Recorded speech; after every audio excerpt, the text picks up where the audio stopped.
Imaginary numbers are a big part of your Algebra 2 course. So with classes getting ready to start soon, let's do a little practice with radicals and imaginary numbers. In this first problem, we have the square root of -9. So what we're going to do is first separate the negative from the number, and that's going to leave me with -1 times 9. Now I can actually take the square root of both of these numbers. 9 is a perfect square. Square root of 9 is 3, and the square root of -1 is I. So the square root of -9, 3i.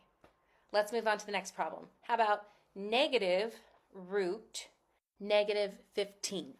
Now again, we're going to separate the negative from the number. So we're going to have -1 times 15.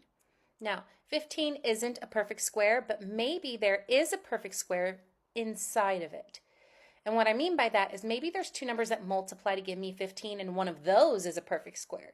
Well, I get 5 and 3. And unfortunately, 5 and 3 are not perfect squares, so I cannot take the square root of them.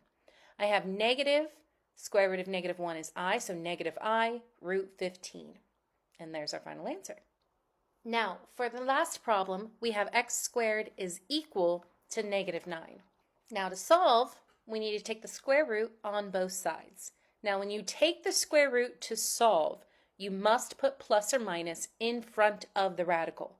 In problems A and B, there was no equation. We weren't solving, we were simplifying. So here, we are solving, so you have to have the plus or minus. That is probably one of the most common mistakes in this type of problem when you get to Algebra 2.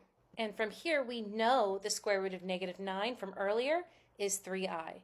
So x is equal to plus or minus 3i. I hope this helps, and be sure to check back later for more.